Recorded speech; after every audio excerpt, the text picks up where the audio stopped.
বাঙালির কথায় আছে না, হুজুক বাই তো কটক যাই। আজকেও ঠিক সেরকমই একটা ঘটনা ঘটলো।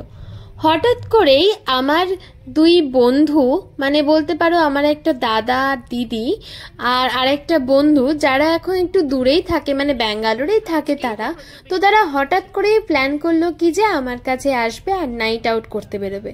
তো চলো বন্ধুরা, welcome back to my channel. আজকে আমি সেই ব্লগেই দেখাবো যে নাইট আউট করতে গিয়ে আমরা কোথায় গেলাম। আমার পুরনো অফিসের এক কলিগ, মানে বলতে পারো বন্ধু, আর তারই পরিচিত এক বন্ধুর সাথে আমার আলাপ হয়েছিল যখন আমি ইলেকট্রনিক সিটিতে থাকতাম। পিজিতে একা একা থাকতাম, কোথাও কোনোদিনও বেরোতামও না, ঘুরতেও যেতাম না। ওদের সাথে আলাপ হওয়ার পর থেকেই ওরাই আমাকে উৎসাহ দিয়ে জোর করে এদিক ওদিক ঘুরতে নিয়ে যেত, আর রোজ দিন বেশ একটা আড্ডার আসরও বসতো। কিন্তু রিসেন্টলি ওই দাদা আর দিদি নিউ ম্যারিড লাইফে পা দিয়েছে, আর আমি যেহেতু এখানে চলে এসেছি তাই আমার সাথে সেরকম দেখাও হয় না। তাই অনেক দিন প্ল্যান করার পরেই আজকে সেটা এক্সিকিউট হয়েছে। ওরা এখানে চলে এসেছে, আমার সাথে দেখাও করা হলো আর একটু ঘোরাও হলো। তো চলো বন্ধুরা, এখানে তোমরা দেখতেই পাচ্ছ আমরা আজকে এসেছি the most trending famous cafe in Bangalore, the Rameswaram cafe.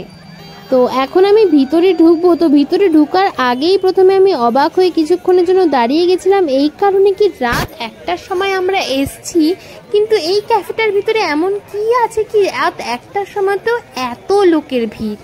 বাইরে যা লোকের ভিড় ছিল সেটা তো ছিলই, তোমরা দেখেছো, কিন্তু ভিতরে না ঢুকলে বোঝাই যেত না কি যে ভিতরেও যে এতটা ভিড়। সব সময় দেখতাম কি যে লোকে এখানে এই ক্যাফেটার জন্য খুবই এক্সাইটেড হয়ে থাকে। এখানে নাকি খাবারের কোয়ালিটি বিশাল ভালো, কিন্তু সেটা শোনা কথা ছিল।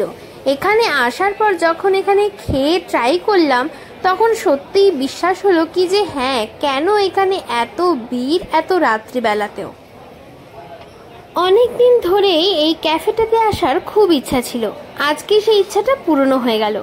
এখন আমরা দাঁড়িয়ে আছি অর্ডার করার জন্য যে লাইন হয়েছে সেই লাইনে।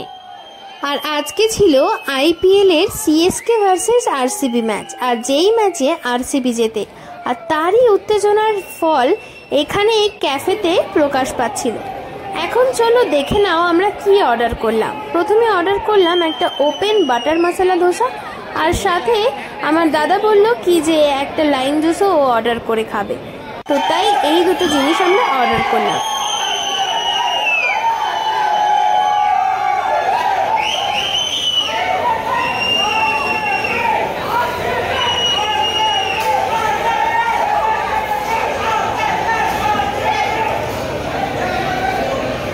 এখন অর্ডার করার পরই একটা স্লিপ রিসিভ করেছি, এবং সেই স্লিপ থেকে ওরা অর্ডারের জন্য একটা কুপন দেবে, মানে একটা টোকেন টাইপ, সেটার জন্য একটা আলাদা লাইন হয়েছে।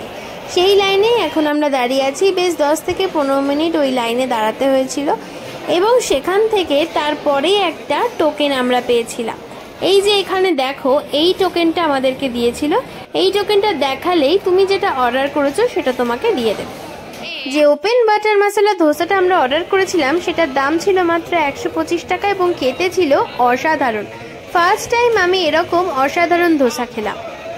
আজকের ব্লগটা ভালো লেগে থাকলে অবশ্যই লাইক করে দিও, আর কমেন্ট বক্সে জানাতে ভুলো না, চ্যানেলটা সাবস্ক্রাইব করে দিও। দেখা হবে পরের ব্লগে, টাটা।